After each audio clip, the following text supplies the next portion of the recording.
예, 독자 여러분 안녕하십니까. 오늘 7월 18일입니다. 7월 18일 현재 시각 5시 42분인데요.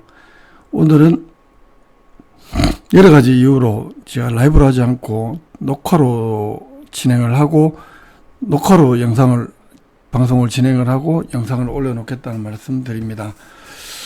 오늘 모처럼 경주 원래 비가 이렇게 온 적은 잘 없었는 것 같은데 오늘 오전에 하고는 좀 비는 좀 내렸습니다만 장마철이라서 그런지 무척 후텁지근하고 그렇습니다.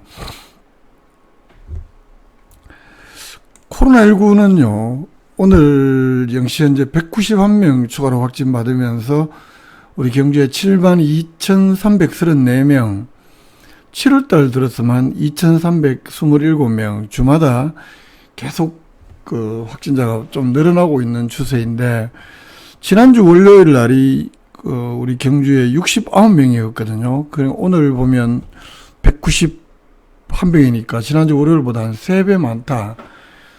이렇게 볼 수 있을 것 같습니다. 코로나 확진자 수가 매우 최근 들어서 많이 발생하고 있다. 이렇게 봐야 되는 게 볼 수밖에 없을 것 같고, 오늘부터는 또 4차 접종 50대까지도 오늘부터 예약을 한다고 합니다. 예약을 하고 접종은 8월 1일부터 한다고 하네요. 50대까지는. 이런 뉴스들이 있고요. 오늘 경주 포커스 주요 뉴스 몇 가지만 좀 살펴보면, 오늘 경주 포커스가 좀 주요하게 톱으로 한 뉴스는 경주 세계문화엑스포를 경상북도가 이번에 공공기관, 경상북도 내에 28개 산하 공공기관이 있는데 이걸 19개 공공기관으로 축소를 한다고 합니다. 이 축소를 하면서 이른바 구조개혁을 하는 것인데, 이렇게 되면 이 재단법인 문화엑스포도 이 구조조정 기관에 포함이 되는 것으로 발표가 됐고요. 이렇게 되면 그 기능이나 역할의 축소가 불가피한 것 아니냐. 당연히 경주에서는 땅 살 때도 그렇고 운영비 모든 지분을 경주시가 절반씩 부담을 하고 있다. 이렇게 봐야 되는데, 경주시 또 경주시의회 의견 수렴 없는 이런 일방적 구조조정, 이거 문제가 있는 것 아니냐. 이런 사회단체 반응이 나오고 있습니다. 경상북도에서는 지난 5일날 민선 8기 지방시대 준비위원회 도민보고회를 하면서 이 산하 공공기관의 개방과 통합, 정비, 분야별 총괄기능 신설, 이런 유기적 업무 조정을 제안을 했는데요. 14개 산하 공공기관은 5개로 줄이는데, 문화 분야는 이 경북문화재단을 중심으로 경북콘텐츠진흥원 문화엑스포가 통합하기로 했다고 합니다. 경북콘텐츠진흥원은 우리 서라블 지금 옛날에 서라블 문화회관에 지금 음악 창작소도 운영하고 있는 기관인데, 이렇게 되면 아무래도 문화엑스포나 그 기능이 좀 축소가 될 것이 예상이 될 수밖에 없는데요.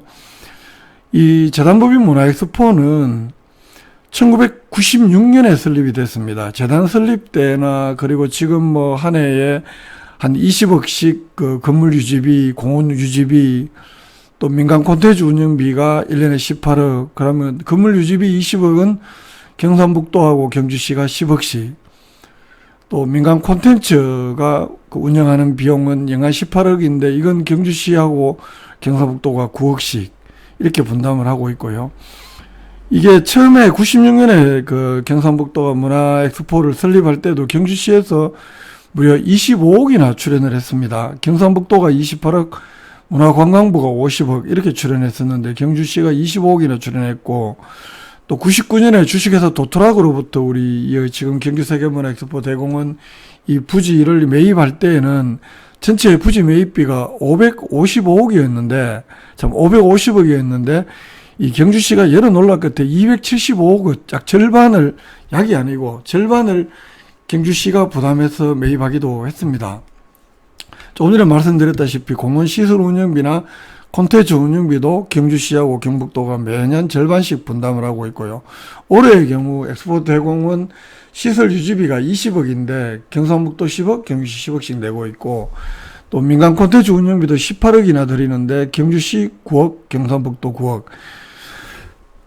또 플라잉 공연비는 도에서 3억, 경주시가 1억 뭐 이런 식으로 분담을 해서 거의 절반의 지분을 가지고 있는 것인데, 이 엑스포가 이렇게 통합을 해버리면, 안동에 있는 경부문화재단하고 통합을 해버리면 사실은 경주시에서는 엄청난 자산 하나를 잃는 것 아니냐, 이런 그런 의견이 많습니다. 그래서 사단법인 천년미래 포럼에서 어제 이런 통폐합, 일방적인 통폐합 반대한다, 이런 성명을 발표했는데요.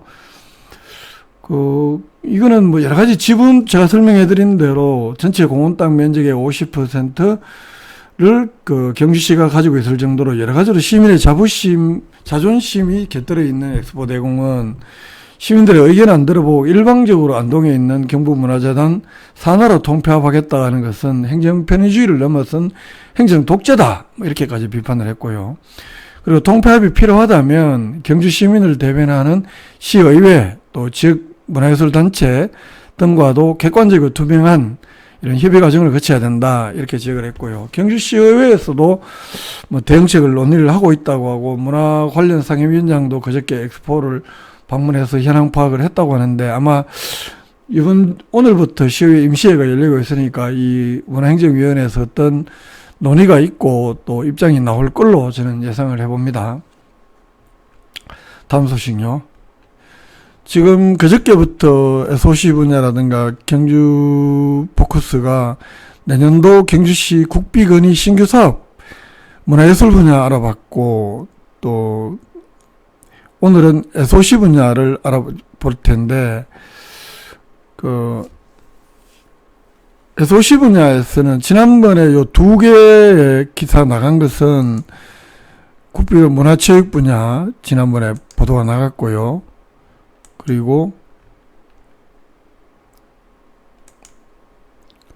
원자력 관련해서 또 보도가 나갔고, 오늘은 마지막으로 SOC 분야를 한번 알아봤는데, SOC 분야에서는 가장 눈에 띄는 것이 뭐니 해도 외동읍에서 울산 넘어가는, 외동읍까지는 4차선이고 울산부터는 6차선이니까 요 구간이 병목 현상이 매우 심하고 상습 정체 구간이 되기 때문에 요 외동읍에서 울산시 경계까지 1.5km 구간 4차로에서 6차선으로 확장하는 사업 경주시가 올해 추진해 보겠다. 한 13차례나 국토부에 건의를 했는데 아직까지 확정이 안 되고 착수가 못했던 사업인데, 작년에 경주시에서 국도시설 개량 7단계 사업 신청을 했다고 합니다. 그래서 내년 실시 설계 용역에 필요한 국비 2억 원 건의를 했는데, 이건 150억 전액 국비 사업이라고요. 그리고 진짜 좀 예산이 많이 들어간 것은 양남면 효동리에서 문무대왕면 두산리 사이 명주마을 있는데, 여기 국도 14호선 7.7km 구간 2차로 개량 사업이 있습니다. 이거는 작년에 국토부 도로정책심의위원회 의결로 내년에 이렇게 좀 가시화되는 사업인데, 예산이 무려 669억이고요. 전에 국비 사업을 하는데 내년에 일부 좀 지원을 해달라 하는 것이 28억 원 지원을 경시가 건의를 했고요. 산내면 일대에는 산내면이 뭐 슬로우시티를 지향을 하고 이렇게 가고 있는데, 친환경 치유농업 그린 플랫폼 구축 사업을 한다고 합니다. 총 70억 들여서 하는 건데, 뭐 자연 친화 먹거리 생산이라든가 자연 치유 먹거리 개발 등등 하는 사업인데, 국비는 한 49억 정도 예상을 하고 있는데 내년에 14억 정도 건의를 했고요. 그리고 경주 미래산업과 관련해서는 이 양성자 가속기 단지 지금 100메가급인데 2기가급으로 확장하는 프로젝트, 이게 한 9천억 드는 사업이라고 하는데 내년에 한 300억 정도 지원해 달라고 건의를 했다고 합니다. 애당초 양천역 양성자 1단계 때 이게 뭐 경주 방패장의 인센티브 사업이다 이렇게 했습니다만, 실제로 경주시 땅 사는데 경주시가 돈 1200억 이상 들였고 이랬던 사업인데, 이 확장 사업은 국비로 될지 한번 지켜볼 일입니다. 오늘 시의회 임시회 열렸다고 말씀을 드렸고요. 김동애 의원의 경우에는 지난번에 경주시에서 이번에 폐철도 공모 사업이 주요 폐선 구간 민간개발 사업 공모가 나왔다고 했죠. 7월 11일부터 10월 11일까지 나왔는데, 김동애 의원 오늘 5분 발언하면서 주요 철도 구간 일부라도 경주시가 정말 필요하다면 이게 민간 사업으로 해서 진행을 해버리면 다시 되돌리기 어렵기 때문에 경주시에서 지방채를 발행해서라도 일부 좀 중요하게 생각하는 부지는 사야 되는 것 아니냐 이런 제안을 했습니다. 물론 이제 저희 기사를 자세히 보시면 경주시가 우선 개발할 역, 서경주, 경주역 뭐 이런 역들 정해놓고 또 있습니다만 폐성 구간은 딱히 경주시가 이 미관 개발에서 제외되는 구간을 경주시가 공영 개발 방식으로 한다는 게 현재 입장인데, 김동애 의원의 경우에는 그러지 말고 경주시가 꼭 필요하다면 아예 좀 빚을 내서라도 일단 민간 개발이 들어가 버리면 돌이킬 수 없기 때문에 좀 미리 경주시가 땅을 패선을 확보해 놓는 것이 좋지 않겠느냐. 공모사업자가 결정이 돼 버리면 최소 20년 이상 장기 임대 계약 사업이 돼 버리기 때문에 이건 좀 경주 발전에 정말 중요하다고 생각하는 사업이 있다면 경주시가 미리 이 패선부지 일부 구간이라도 그 지방채를 발행해서라도 사서 하는 것이 좋지 않겠느냐라는 게 오늘 김동애 의원의 제안인데요. 여러분들은 어떻게 생각하실지 모르겠습니다. 예, 오늘 7월 18일 경주 포커스 뉴스 브리핑은 여러 가지 이유로 오늘 라이브를 하지 않고 몇 가지 축약만 해서 녹화 방송으로 했다는 말씀 드리고요. 내일하고 좀 알차게 준비해서 다시 찾아뵙겠다는 말씀 드립니다. 내일은 라이브 이전에는 6시 20분에 포항 MBC 라디오 열린 세상에서 주간 이슈 경주 소식 나가는 날입니다. 그 소식도 여러분들 함께 많이 기다려 주시기를 바랍니다. 오늘 7월 18일 경주 포커스 뉴스 브리핑 여기서 모두 줄이겠습니다. 독자 여러분, 편안한 즐거운 시간 되십시오. 고맙습니다.